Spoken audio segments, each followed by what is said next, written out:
Good morning, I'm Angelo Castro III. I'm Angela, and we are the Castros. We bring you the news. And the views that make you think. Sometimes we agree. Sometimes we don't. This is News and Views. And here are today's headlines.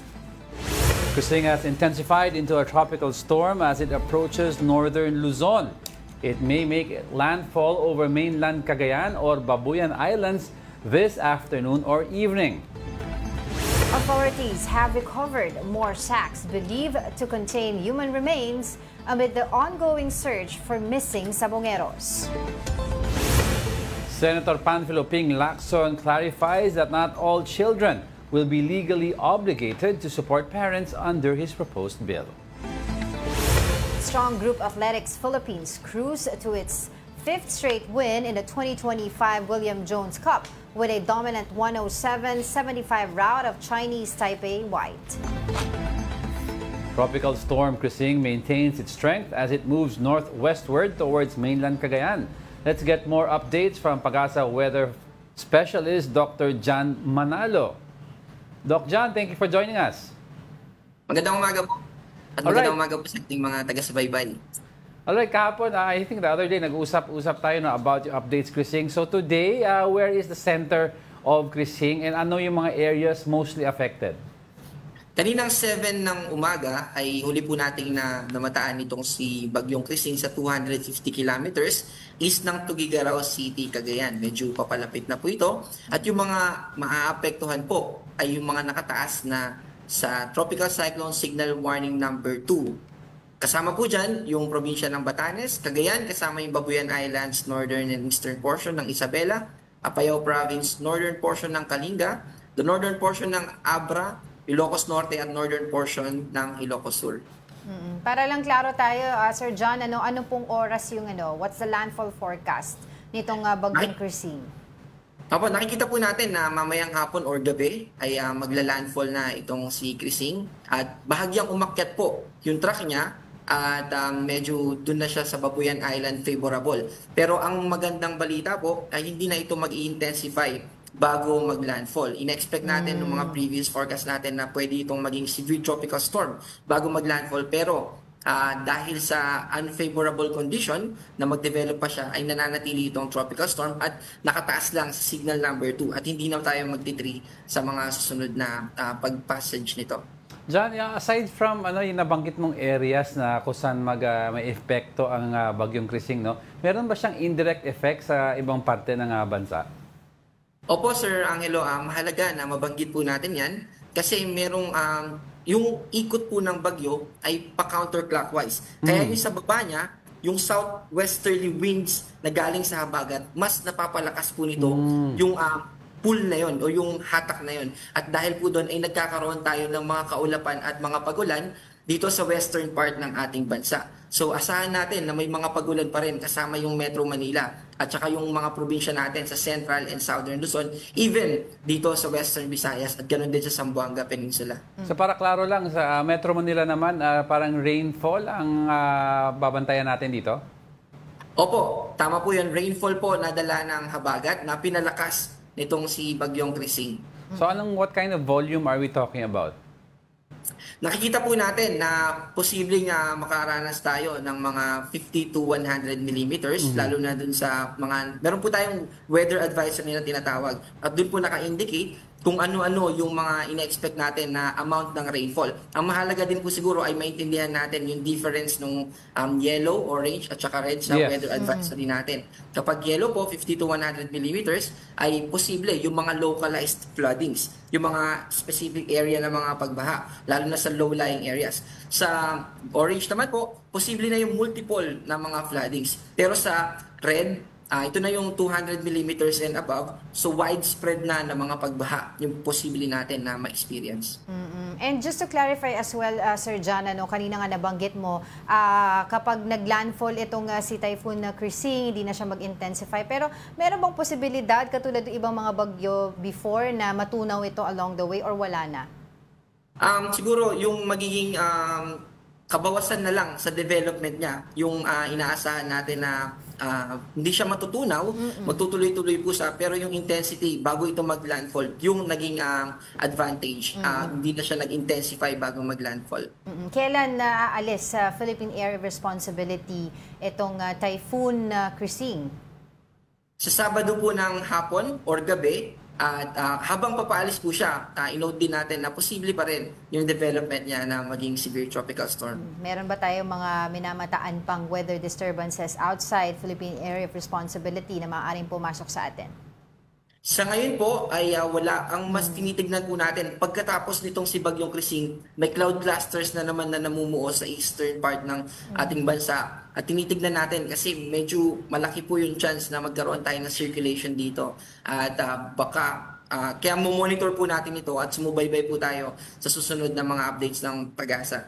Lastly, no, siguro gale warning and other warnings sa mga coastal areas natin, Sir John. Opo, bukod po sa gale warning ay meron din tayong tinaas na storm surge o yung tinatawag natin na daluyong.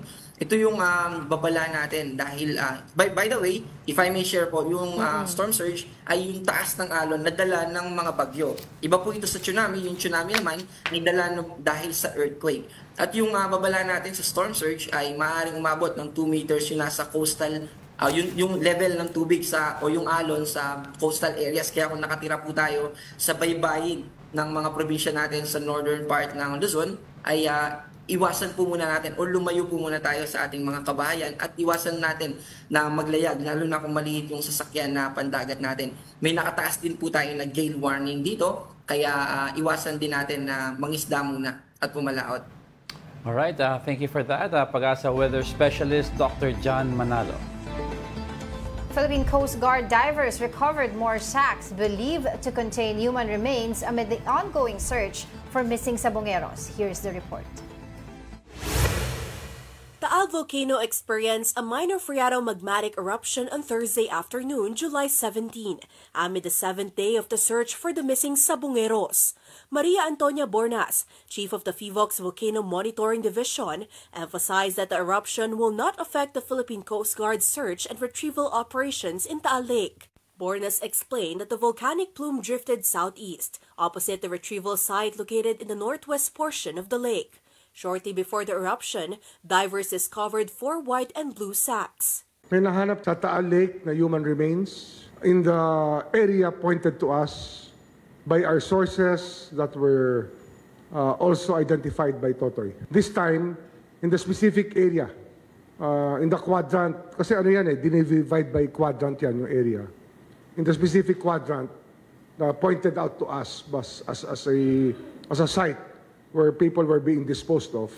The items were immediately taken to the PCG's command post, then turned over to PNP Forensics in Batangas, and eventually transferred to Camp Crame for further analysis. Previously, 4 other sacks had been recovered from Taal Lake. A total of 91 bone fragments have been gathered, with 6 identified as human. Meanwhile, the municipal government of Laurel, Batangas has begun distributing relief goods to affected fisher folk. The LGU reported that at least 6 barangays have been impacted by the week-long search. These are Balakilong, Gulod, Buso-Buso, Bugaan East, Berinayan, and Leviste.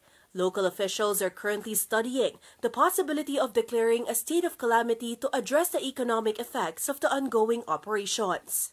As of now ay pinag-aaralan po na kung idideklara po ang state of calamity sa lokal na pamahalaan. Nasa pag-aaral pa po ito sapagkat pinapakiramdaman pa rin po natin ang economic status ng ating bayan. Dahil po sa mga sa nagaganap na pagbaba ng sales ng ating mga tilapia at bangus dito sa ating bayan. A minor phreatomagmatic eruption occurred at Taal Volcano on Thursday afternoon. 3 short eruptive events were recorded at the main crater, producing a plume that rose 2,400 meters before drifting southeast. The events were preceded by a tremor, with activity captured through seismic infrasound and visual monitoring. Despite the eruption, Alert Level 1 remains in effect. Earlier this week, 2 volcanic quakes and a 5-minute tremor were also recorded. In other news, the new minimum wage rates in Metro Manila officially take effect today, July 18. Non-agriculture workers will now receive a daily wage of 695 pesos, while those in agriculture and small retail or service establishments will earn 658 pesos, both reflecting a 50 peso increase. The Department of Labor and Employment reminds employers to address possible wage distortions to maintain workplace harmony. Labor Secretary Benvenido Laguesma urged companies to adjust their wage structures and seek assistance from regional wage boards if necessary.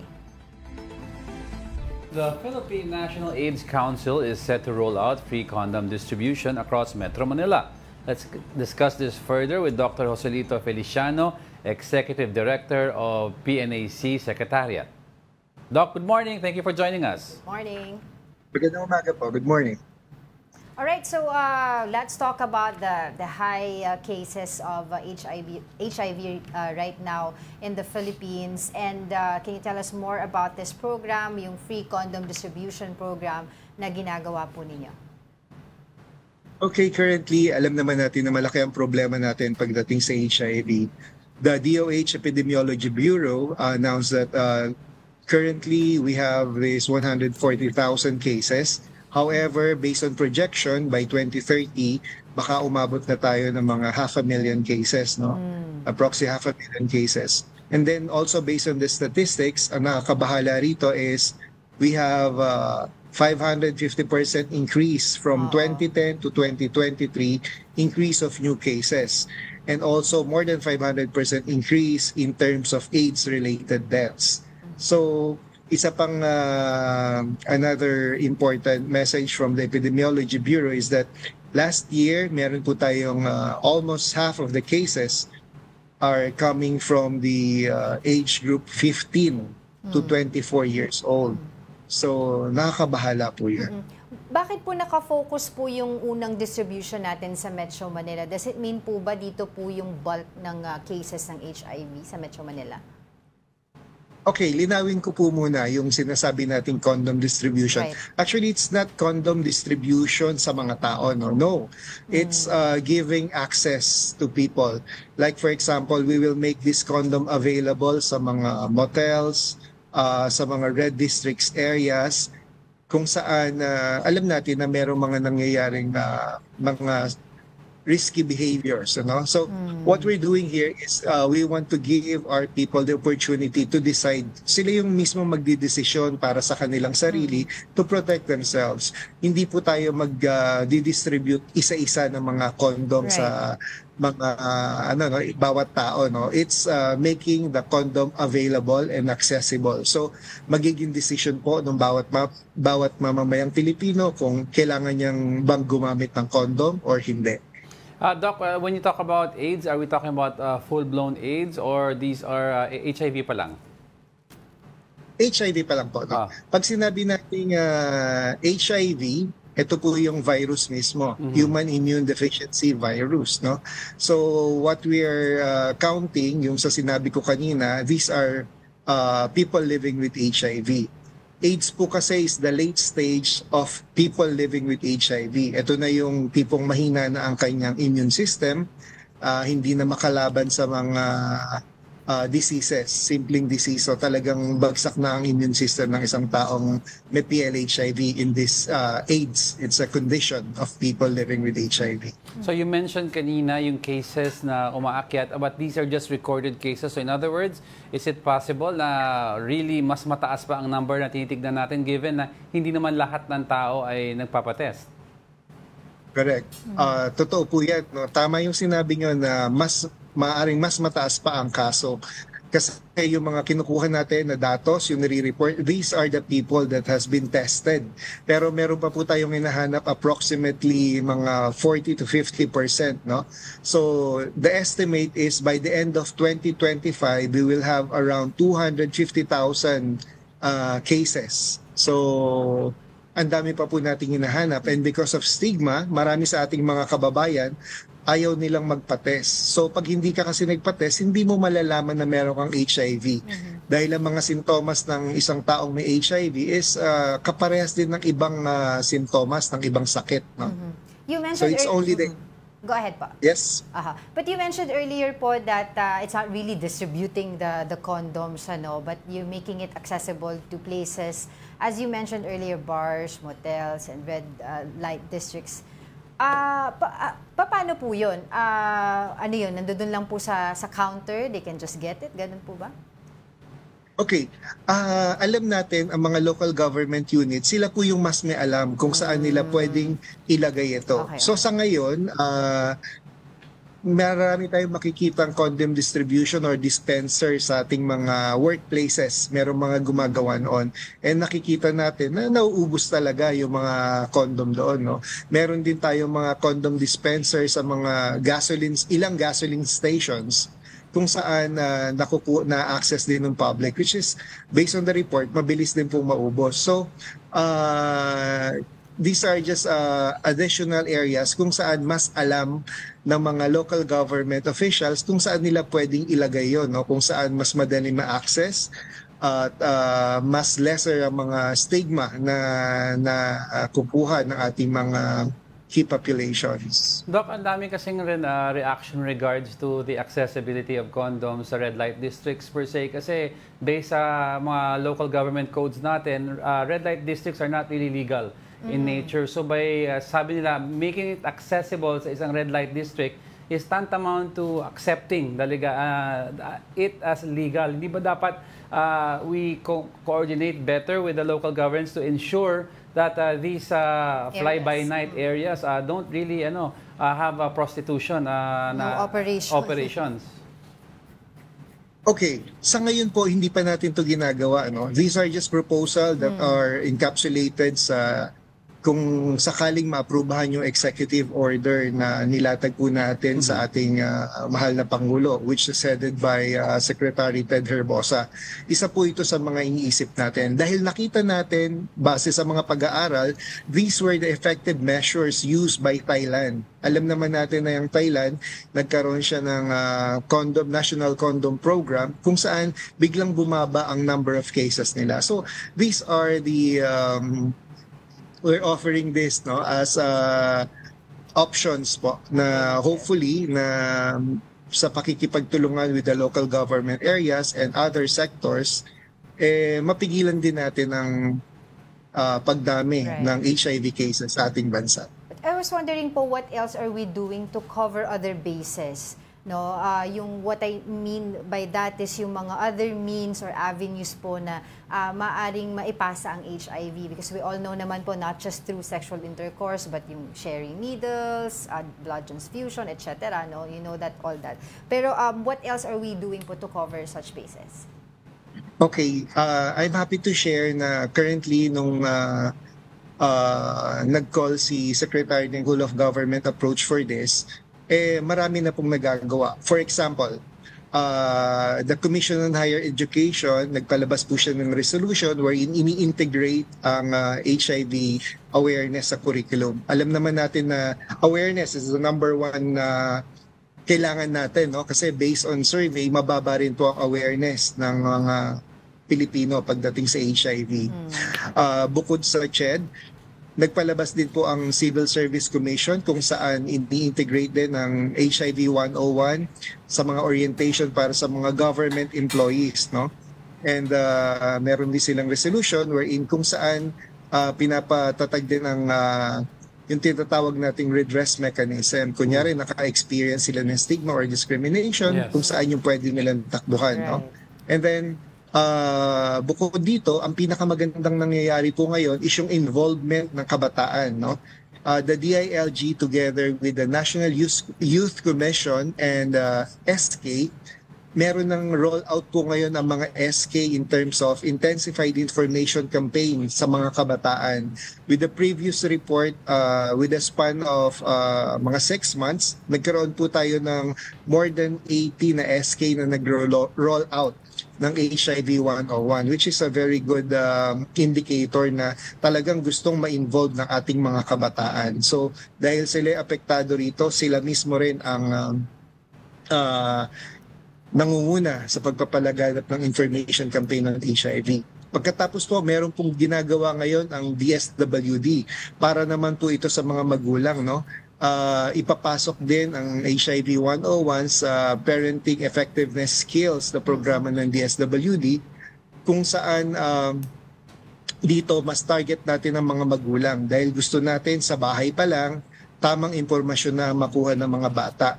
Bukod po dito, kausap din natin ng mga community faith-based organization wherein sa ating mga faith-based organization is there are more looking into the strengthening yung mga values formation ng mga bata at kung saan makita nyo po nagko-complement ang mga ahensya ng pamahalaan at ang civil society organization together with the private sector. So yun po yung mga initial na nangyayari sa ngayon para to combat this epidemic. Also, Doc, yung isang sinasabi nila that should be one of the most effective tools to combat this epidemics. Also, more education campaigns, one of which kasi is, ang dami pong takot, Doc, na magpa-test with the fear. You mentioned it, I'm glad you mentioned it, na may stigma. Diba? Baka feeling nila mas stigmatize sila kung positive sila. So, pag nag-positive po ba, Doc, ang, let's say, nagpa-test sa government institution at positive lumalabas, ano yung next step? Must he declare this if he is working in an office setting? Kailangan niya i-declare may age siya or it can be kept in secret? Actually, under our RA 11166 o yung batas po ng Philippine HIV and AIDS Policy Act, nakalagay doon na hindi natin pwedeng ipagsabi ang status ng isang taong may HIV.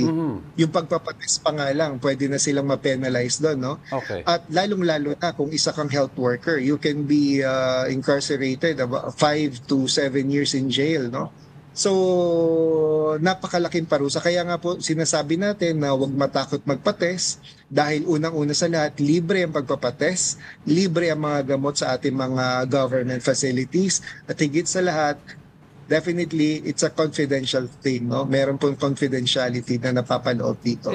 Doc, kasi di ba, kunyari, you're in a work setting, every year there's an annual check-up. Pag sa check-up ng isang private company lumabas ng AIDS, is the company allowed to remove you or bawal po yan?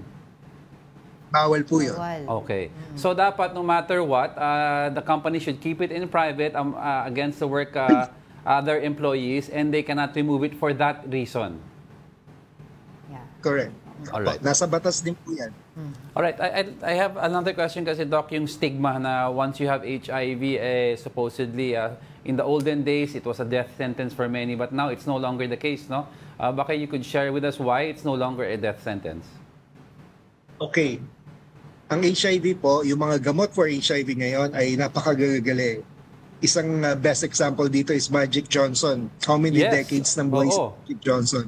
And due to technology, mas lalong nababawasan yung mga tinatawag na side effects, no? So, it's not a death sentence. Marami po tayong mga kasamahan sa trabaho kung saan sila ay mga PLHIV, people living with HIV for more than 10 years, 20 years, but they have a good family, maayos ang kanilang health, and maayos din po ang kanilang kabuhayan. Alright, with that, maraming salamat po muli sa inyong oras, Dr. Joselito Feliciano, Executive Director of PNAC Secretariat. Okay, maraming salamat din po. We'll be back with more stories after the break. Keep it here on One News.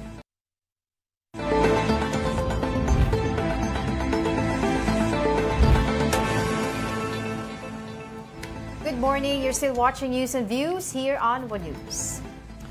La Union 1st District Representative and Deputy Majority Leader Paulo Ortega looks ahead to the 20th Congress with cautious expectations, openness to new leadership, and focus on priorities like tourism, health, and infrastructure.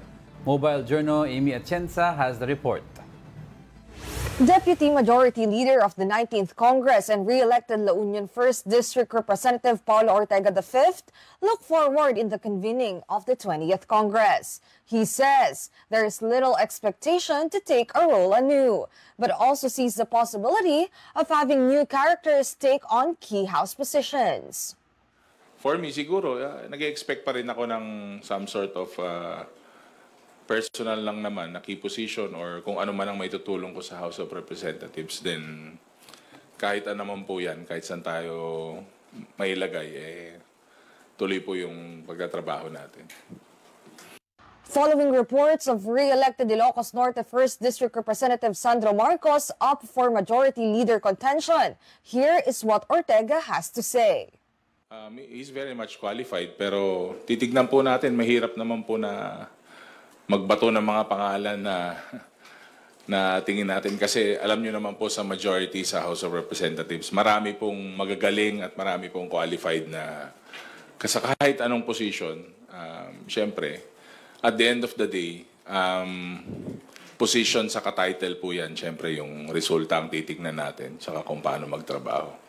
All he wishes now is that the majority leader of the 20th Congress will be able to realize the big responsibility and call to action of the role. Ortega added that one key ingredient is that the majority can establish camaraderie to lead for a better performance in the lower chamber. Meanwhile, he also noted his priorities for the 20th Congress, ranging from tourism to one's health. Well, ako, I'm taking an approach from my district. Alam nyo naman po na, di ba taga-La Union naman ako. So, I'm from the north, I'm from Region 1. Gusto ko pong makita yung mga iba't ibang plano nila for tourism, infrastructure, agriculture, and education, saka health. Yun talaga yung, doon ako nag-aabang ng mga report ng ating Pangulo. With just more than a week before the 20th Congress convenes, the House of Representatives seek for better performance than the 19th Congress, living up to the challenge of re-elected late 1st District Representative Martin Romualdez. Mobile journalist Amy Atienza, VR1 News. Meanwhile, Senator Bato de la Rosa has challenged the Marcos administration to arrest him and hand him over to the International Criminal Court or ICC, just like it supposedly did with former President Rodrigo Duterte. Mobile journalist Mermon Reyes has the report. While calls from supporters to bring former President Rodrigo Duterte home from The Hague, Netherlands are yet to see answers, in a phone interview, Senator Bato de la Rosa, who led the Philippine National Police in implementing Duterte's brutal war on drugs during its time, challenged the Marcos administration to also arrest and take him to the International Criminal Court. This followed a report quoting Executive Secretary Lucas Bersamin, saying de la Rosa could be arrested once a warrant is released. De la Rosa, for his part, still believes the ICC does not have jurisdiction over this matter. Sige lang, wala man akong problema dyan.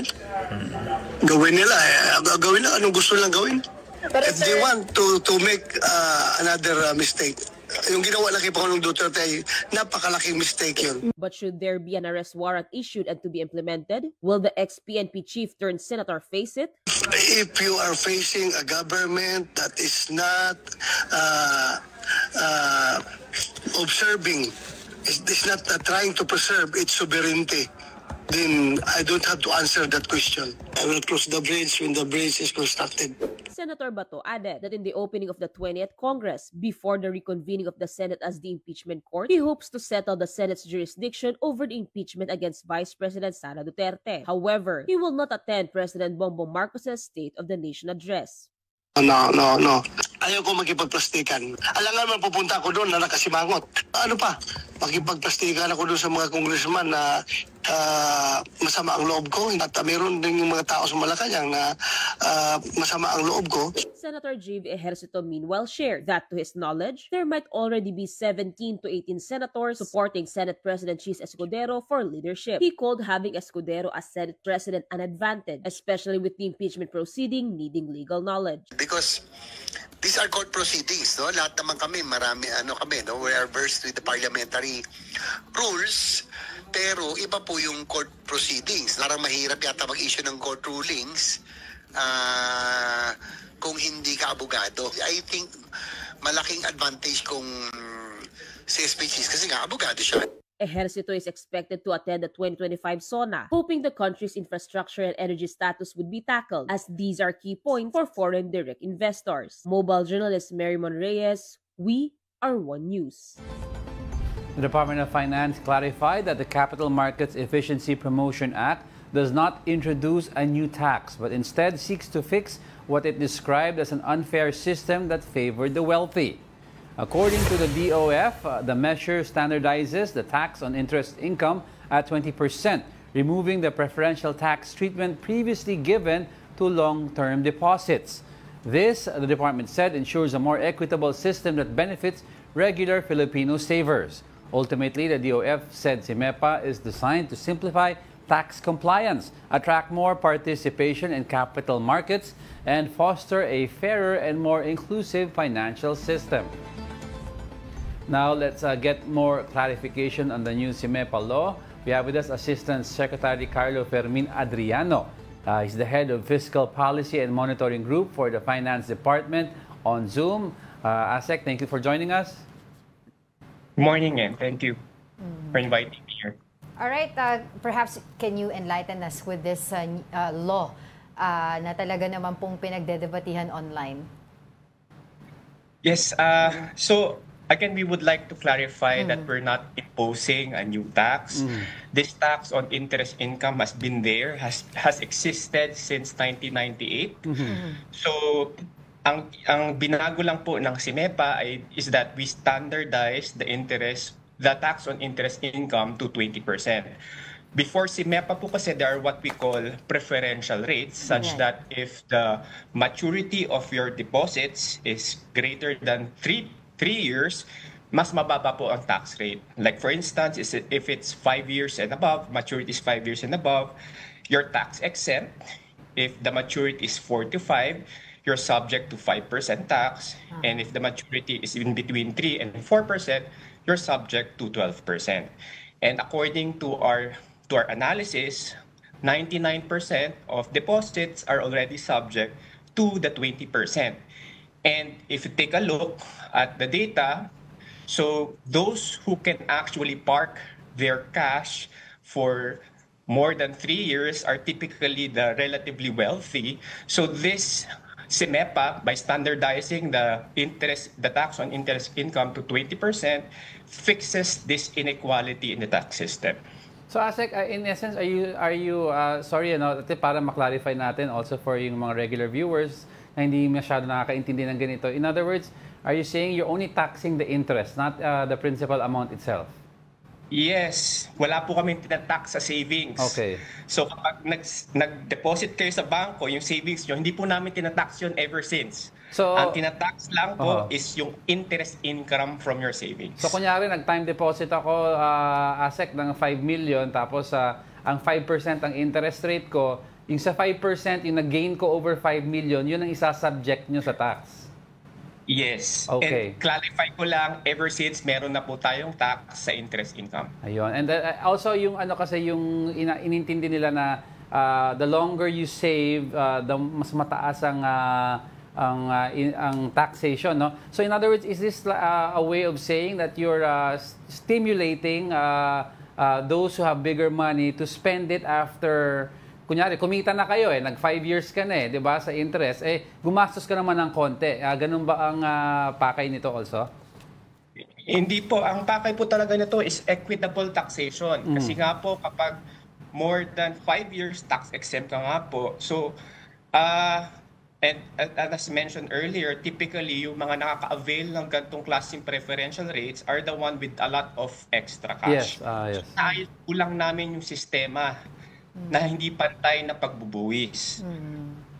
At ang isa pong hindi po kasi napag-uusapan tungkol sa CIMEPA ay binaba naman po ng CIMEPA yung tax rates related to capital market. Ano pong mga reduction ito? Number 1, yung stock transaction tax po binaba namin from 0.6% to 0.1%.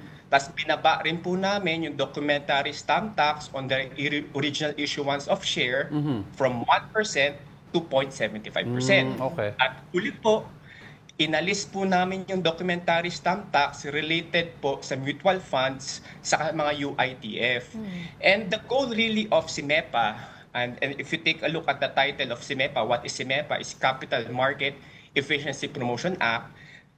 The goal really is to promote capital market. That's why we actually reduce taxes related Yeah, to capital market para po mainganyo ang ating mga Pilipino na mag-invest po. Pero ang sinasabi nga po ng Ibon Foundation wala naman daw po enough na pera or sobrang pera ang mga Pilipino para mag-invest pa sa mga stock market, tapos kukunin pa yung sa interest ng savings sila. Your thoughts Again on nga that? po, i-clarify ko lang po, 99% po ng deposits are already subject to the 20% interest income before SIMEPA po. So, halos wala pong pinagbago given SIMEPA. Now, ang maganda po nga kasi binabaan po namin yung taxes related to capital market, binabaan po namin yung tinatawag nating friction cost, upang maiganyo po yung ating mga Pilipino na mag-invest. But how does this affect po the banking industry naman? Again, even before SIMEPA, lahat na po halos ng deposit subject na sa 20%. Again, 99% of deposits are already subject to the 20% interest income. So hindi po namin nakita may malaking epekto po to sa mga bangko. Given I understand you're trying to stimulate sa investments in other outlets for the mga kababayan natin. Ang dami pala kasi hindi nakakaalam nito. Ang daming nagulat. So how does the DFA plan naman to aside from addressing yung confusion, yung magkaroon ng basic education among kahit yung middle class to upper lower class to teach them ito imbis na ipasok mo sa bangko ng ganito, why don't you try the stocks? It's another option kasi not many of us know that. So do you have any plans for that? Yes po, isa po sa mga mandate ng DOF is financial literacy at continue naman po yung aming mga programa dito, and this is basically a lesson for us, lesson learned for us that we really need to do more communication and more information campaign about our reforms. So kaya nga po basically pinapadami nga po namin yung aming mga posts sa social media to clarify all of this. And yun po, continuous po ang aming ang information campaign about this, and including po yung mga financial literacy campaign information. And to clarify as well, yung mga SSS, mga GSIS, Pag-ibig, yan ay still exempt. Still exempt po. Wala po kaming dinalaw dyan. Okay, good. And if our viewers or any of the kababayan still want more information, you have all of this naman, no? You have Facebook pages and sa websites nyo? Yes, may mga social media accounts po kami, including Facebook. So we are posting all of the necessary information there. And if you have any questions, you can contact me as well. So I can provide you my email address. It's kadriano@dof.gov.ph. Nako, baka mag-flood yan. Asik, I'd like to clarify pala something. No? Kasi I'm sure madaming sa middle or lower class would like to, gusto nila yumaman, no? So they'd like to take their crack at yung stock markets. But ang fear pala kasi nila is when you talk to them, or I've spoken to a lot of them, is I don't have much money to invest. But apparently I've learned that as much as sometimes 100 pesos or 1,000 pesos, pwede ka mag-stock market sa low risk. Yes. Actually, di ba meron nga po ito sa GCash na rin yata? As part of our financial inclusion program of the DOF, you can actually invest na rin po sa mga GCash po na it can be as low as several pesos lang po. So again, ang importante nga po talaga na ang DOF po ay magkaroon po ng mas maraming information campaign, and ito po ay gagawin po namin. And for clarification again, Asek, ito po ay implemented itong SIMEPA law noong July 1st, 2025. What happens daw po dun sa mga deposits made before July 2021? Can you explain that to us po? Yes. So for deposits po na before July 1, so kung meron kayo mga kontrata na mga time deposits before July 1, 2025, subject po pa rin yun sa preferential rates. Ang ibig sabihin nito, ang implementation ng law po ay hindi po prospective. So kung meron po kayong mga time deposit that you did before July 1, 2025, so yun po ay subject pa rin sa mga preferential rate o mas mababang buwis. Basta existing, in summary, ang existing subject kung ano yung kontrata meron ka with the bank. Yes. Okay. All right. Yeah. Oh, thank you very much. Rest assured, we'll keep in touch with you as we go along. But thank you for that, DOF Assistant Secretary Carlo Fermin Adriano, for joining us on the show. Thank you, thank you. Now, in other news, Senator Panfilo Lacson clarifies that children will not be legally obligated to support parents who abused, abandoned, or neglected them under the proposed Parents Welfare Act of 2025. Lacson's clarification came amid mixed reactions online, with some netizens saying children are not retirement plans and should not be forced to financially support parents. But the lawmaker explained that only senior citizens, the sick, or the permanently incapacitated who cannot support themselves may request help from their children. He added that children who are financially incapable will also not be penalized. Some experts, like psychologist Dr. Camille Garcia, warned that the law could lead to emotional stress and pressure on children. O, yun muna. Doon muna tayo dun sa ano. Matagal na yun, 90s. Online, yung 1998 daw 1998 pa yun. Pero yun nga kasi sinasabi nung iba. Streamline lang nila pala. Nagkaroon kasi din ng mga online news or online fake news na sinasabi, yung buong, kunyari, meron kang, kunyari, ang savings mo, you have 100,000 pesos sa bank. 20% to napupunta Actually, sa tax. Hindi naman ganon. Noong una kong binasa yung actual draft, it's only the interest ang itatax. So, kunyari, ang tinubo mo is 200,000, 20% ng 200,000 na tinubo, yun ang itatax. Pero yung pinasok mong pera, intact pa rin yun. So, in essence, walang nawala sa'yo. Kaya lang yun nga, kaya nga I was asking kanina, Ase, kung what happens now sa mga bangko. Kasi may kontrata daw no? Oo, hindi. Kasi di ba sasabi nila, matagal naman na to. Pero kasi by doing that, ang gusto nila dito is magkaroon ng interest yung mga tao na yung passive income nila, i-invest nila sa stock market. Baka mamaya, yun, ganun na lang din gawin. Hindi na mag-deposit sa bangko. Or doon lang sa bangko, pero panay alis na lang para makapag-invest. Magde-deposit ka pa rin sa bangko sa regular savings. Yun nga, regular savings. Ang tinatamaan dito ang time deposit because in other words, they want to stimulate. If you have ample money naman na maliliit, pasok mo sa stocks. Because let's face it, ang stock market is one of the lifebloods sa economy ng isang bansa. So you want people, even the lower income brackets, to start investing sa stock market. Sa US, Japan, you have lower class people owning shares in companies. Kasi ano yan yan ang lifeblood mo So parang ganun ang stimulus niya. It's medyo technical but you just have to read yung mga drafts that they have sa past. Yung original draft ng 90s, basahin nyo yan. Nasa website ng DOF yan. Alright, don't go away because we're not done yet. Please stay with us.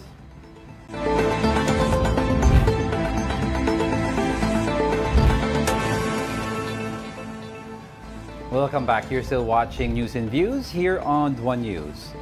Motorists still waiting for their license plates may check updates through the eGov app. According to the LTO, millions of plates are already ready for delivery. Para bigyan ng mukha ang balita, Mobile Journal, Evan Tarinque.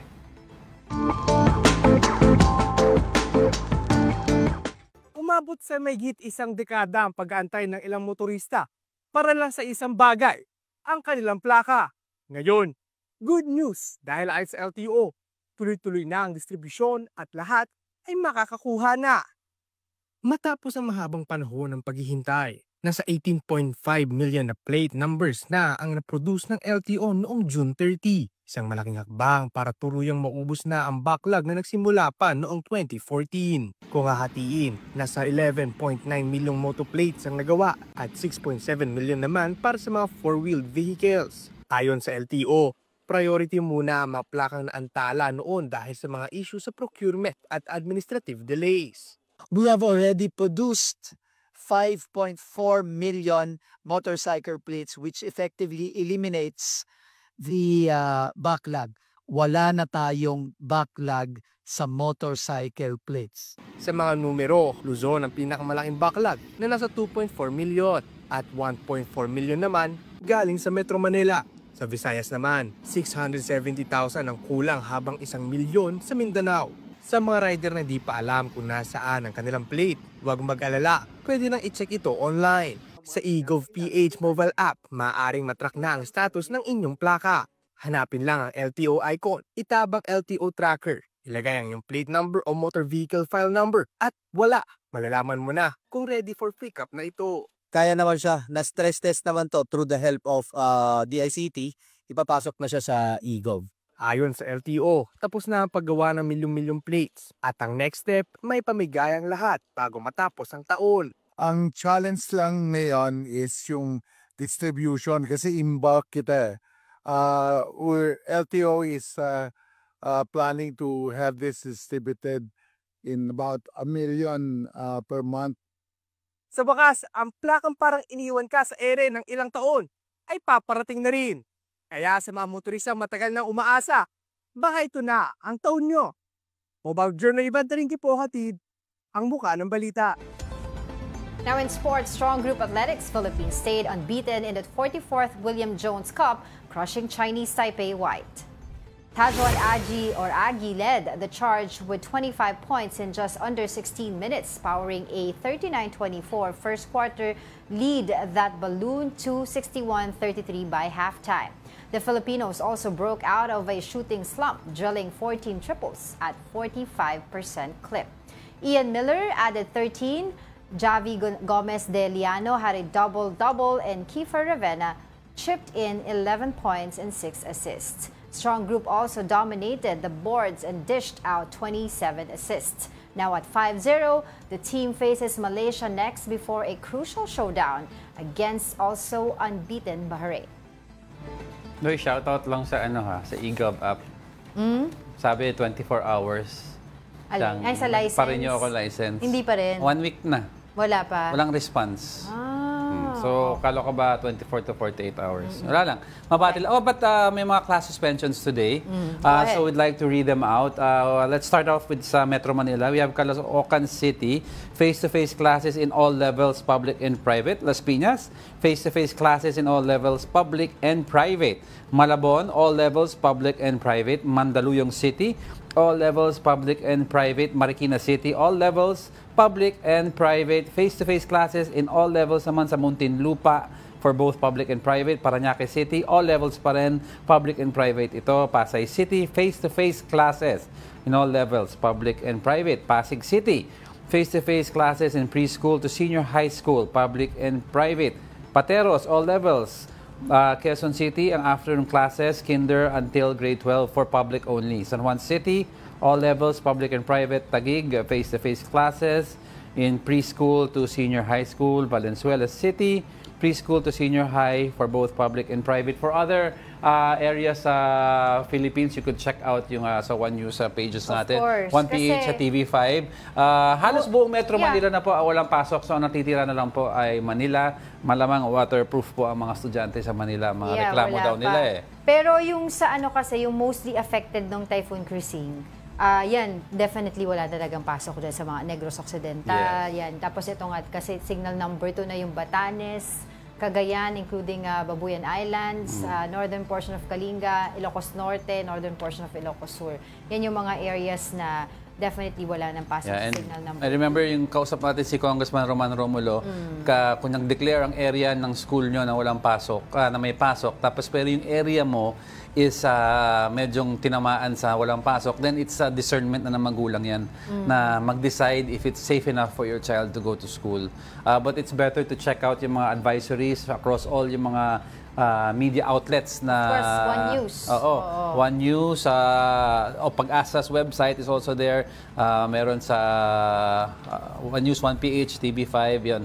So, medyo naman kami, updated naman kay at least every hour or 2 hours, ang Pag-asa nag-update. Alright. Before we say goodbye, also we would like to thank Friday. Kala ko Monday ngayon, Friday pa lang ngayon. Buddha's Belly, thank you for our Friday fare of fried rice, hakaw, and dumplings to keep us warm in this gloomy weather. And before we let you go, I'd like to leave everyone with a quote to make your weekend a little better. To live is the rarest thing in the world. Most people exist. That is all. Oscar Wilde. And that wraps up today's episode of News and Views. Join us again on Monday. I'm Angela Lagunsad Castro. I'm Angelo Castro III. We are One News, all sides, all the time. Binasa ko na yung sa'yo, sorry. Stay safe and dry.